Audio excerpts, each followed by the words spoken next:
waa casharkeennii toddobaadlaha ahaa oo inoo soo jeedin doono Sheekh Cabdiqaadir Khayre Cilmi iyo su'aasha xulka toddobaadka oo raaci doonta.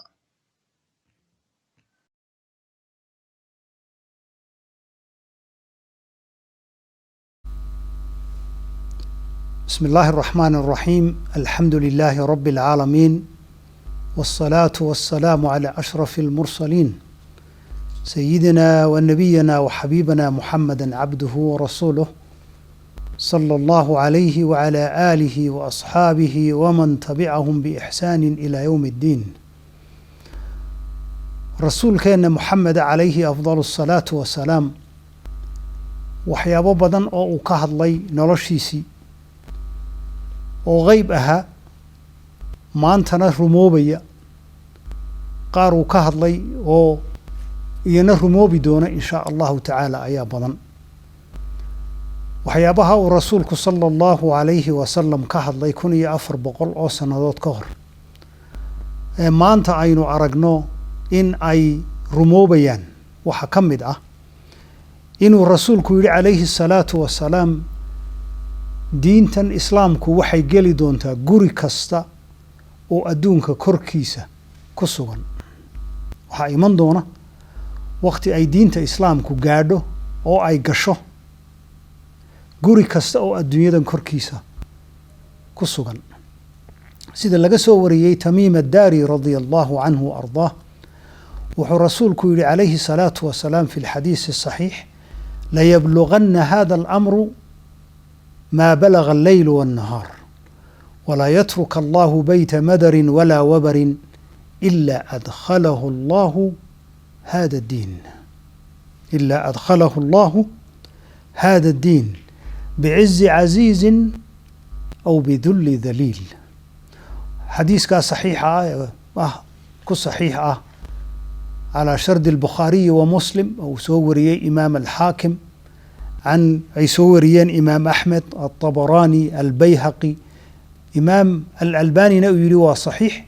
وحو الرسول يقول عليه الصلاة والسلام دينتا إسلامكم waxay gaari ku doontaa meel kasta oo ay habeenka iyo maalintu gaaraan.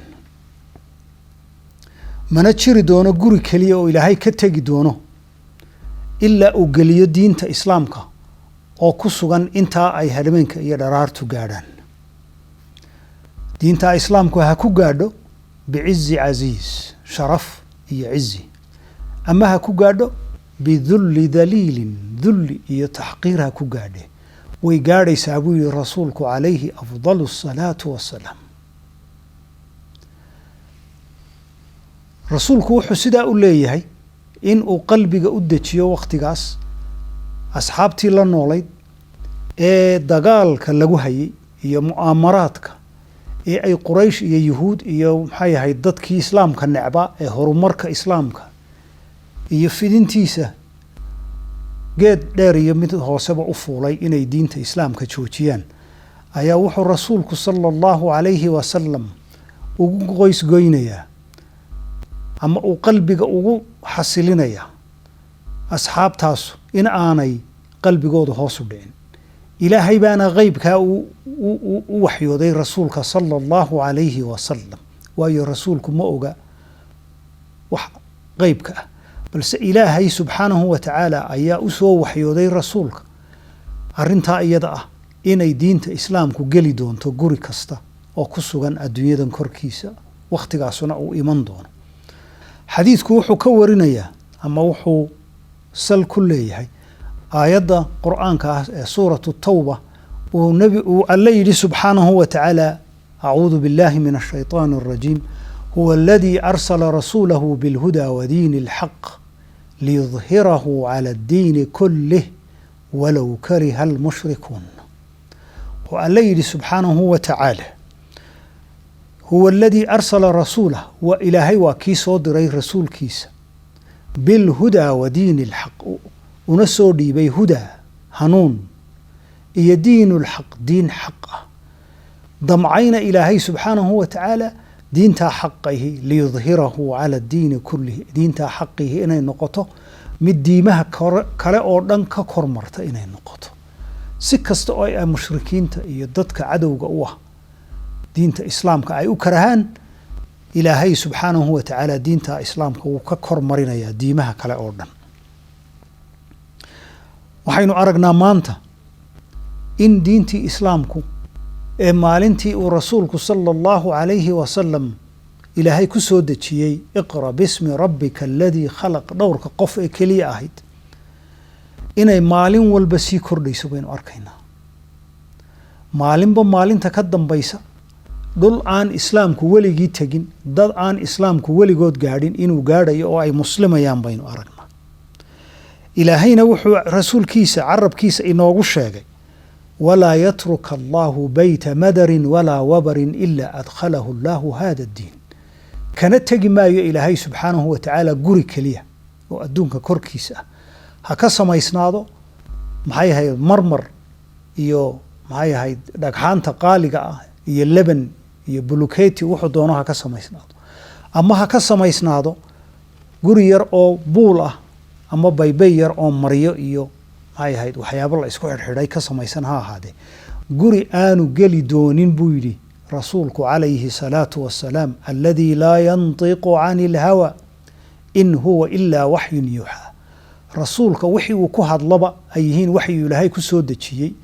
wuxuu sheegay guri aanu diinta islaamku aanay geli doonin inaanu jirin wakhtigaana uu iman doono maantana waxaynu aragnaa dhulalkii adduunyada ugu kooneeyey ee uu ka mid yahay north poolka dhakada adduunyada kugta ugu sarraysa adduunyada ee tiro yar oo bani aadamihii ay ku nool yihiin inay maanta diintii islaamku gaadhay oo dadkii ku noolaa halkaasee skiimoska la yidhaahdo ay islaamayaan oo ay masaajida dhisteen ayaa maxay ahayd xaqiiqo ah Scandinavian countries-kii nolosha adduunyada ugu sarreysay iyo ruushkii iyo maxay ahayd Siberia inuu islaamkii gaadhay oo dhulka barafka adduunyada ugu weyn uu ka jiro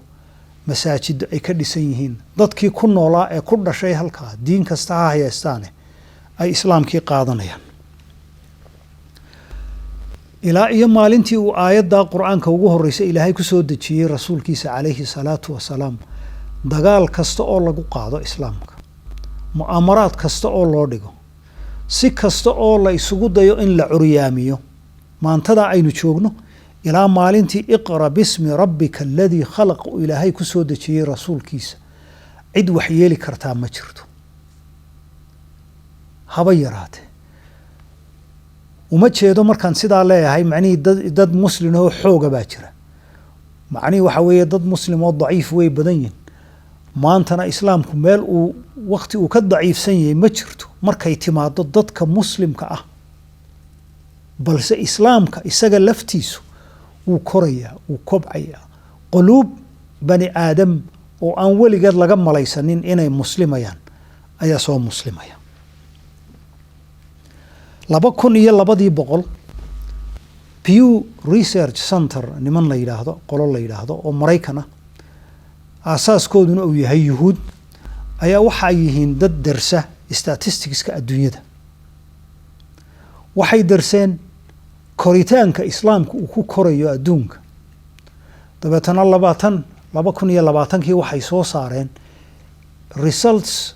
study ay sameeyeen gunaanadkiisii oo ay muddo dheer sameynayeen oo ay darsayeen diin waliba intay siday u korayso dadka soo galaya intay la eg yihiin sanadkii noocyada yihiin dadka soo galaya ayay diraasad caynkaas ay sameeyeen dabeetana 2020kii bay publish gareeyeen diraasadaas maalintii ay publish gareeyeen wax allaala waxa adduunyada news reporters jira TV radio maxay ahayd media bloggers kullu wax allaala wixii adduunyada u waramo oo dhame sanadkii 2020kii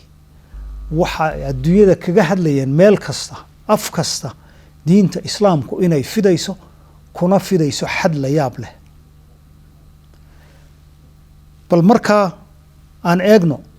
news reporterska TV-ga iyo radioyada iyo journalada iyo media bloggerska iyagoo afkoodii ku hadlaya oo kala jaad ah mid Ingiriisa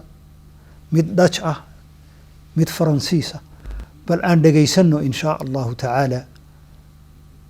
oo iyagu haynoo warramaan. 20,000 Americans every year decide to convert to Islam. These converts say they don't regret their decision at all. Growing numbers of young Australian men and women who are converting to Islam. One of the world's largest religions is gaining followers from a very unlikely community. A growing number of Hispanics are changing their religion and following the teachings of Islam. The number of converted Muslims in Norway increased to at least 3,000. 4000 personnes en moyenne chaque année, généralement des jeunes et de culture ou de foi chrétienne, choisissent de devenir musulmans. The latest U.S. Census suggests many of them are turning to Islam. According to a report by Faith Matters, the UK is seeing a surge in Brits converting to Islam. In the last year, around 5,200 people in Britain converted to Islam. As many as 100,000 have converted in the last decade. Here in the United States, while the Muslim contingent numbers an estimated 7 to 8 million, it's growing rapidly. 20,000 new converts each year, 4 times as many women as men. Islam is the fastest growing religion in all of Canada. Laut einer Studie sind seit 2004 jedes Jahr rund 4.000 Bundesbürger zum Islam übergetreten. Das sind 4-mal so viele wie in den Jahren zuvor. It's the world's fastest growing religion, Islam. Islam is the fastest growing religion in the world. Islam remains the fastest growing religion. Converting to Islam. The 100,000 converts now is up from an estimated 60,000 10 years ago. The majority are women with an average age on conversion of 27. Despite those statistics, Islam is the fastest growing religion in Europe. But Islam has actually been attracting more and more Americans every day. That may be no surprise, since a quarter of the estimated 6 million Muslims in the United States are converts. Growing numbers of white British women are converting to Islam. But why would they want to give up all the freedoms their Western life allows? I don't know if you're aware, but recently there's been a rise of Latinas converting into Islam. So why are they doing it? Crossing over. Why so many young Australian men and women are now converting to Islam. So what's going on? What is compelling so many young white women to convert to Islam? sida aynu maqalay ama aynu aragnay news reporterskaas nooc kasta ha ahaadaan ama joornaal ay qoraan ha ahaado ama TV ama radio waxay inoo sheegeen in dalka Mareykanka waa tiradii ayagu ay yiraahdeen ay ku nool yihiin 7 ilaa 8 milyan oo muslime xaqiiqaduna way ka badan tahay waana la ogyahay inay ka badan tahay inta waxay sheegeen oo kale sanad kasta inay 20,000 oo qof ku soo biiraan waanay ka badan tahay inta xaqiiqadu siday tahay dadka ku soo biiraya 70% ilaa 75% inay yihiin dumar ayay inoo sheegeen waxay kuwa kale inoo sheegeen Australia waxay inoo sheegtay in ay dhalinyartii rag iyo dumarba ku soo biirayso diintii islaamka Norway iyo Scandinavian countries-ka kale ee hareeraha kaga xidhan waxay inoo sheegeen in ay si xoog leh diinta islaamka ugu fidayso dalalkaas oo waliba dhalinyarta khaasatan dumarku ay ku soo biirayaan waxaynu aragnay Ingiriiska iyo Canada ayaynu maqalay waxaynu maqalay Jarmalki iyo Faransiiski iyo Ruushki iyo Shiinihi siday dadku diinta islaamka ugu soo biirayaan oo waxayna tuseen masaajidadii oo buuxa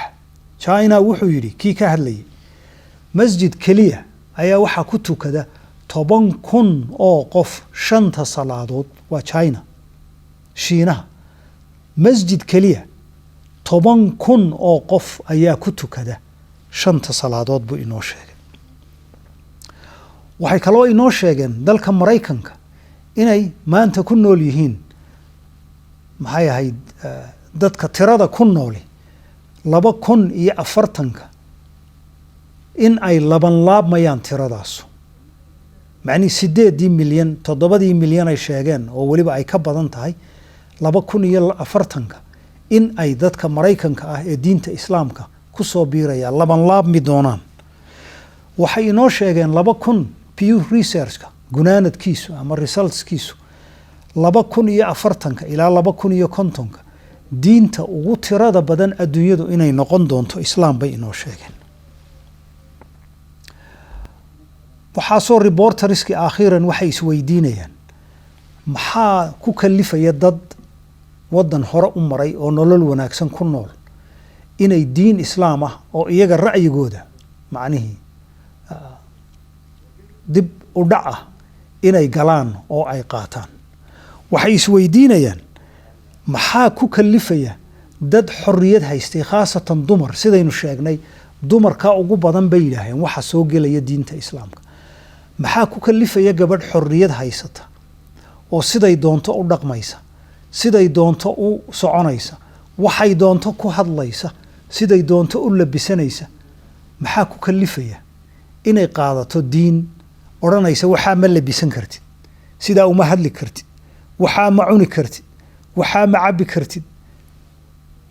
maxaa ku kalifaya ayay isweydiinayaan nimankaa iyo dumarkaa inoo warramaya waxaa la yaab le bay leeyihiin gabadh xorriyadda ay doonto haysatay oo gelaysa xorriyad diin xorriyadda iyo ikhtiyaarka ka qaadaysa iyaga weeye ereyadoodii waynu ognahay islaamku xorriyadda uu leeyahay iyo xorriyadda islaamku intay la eg tahay waynu ognahay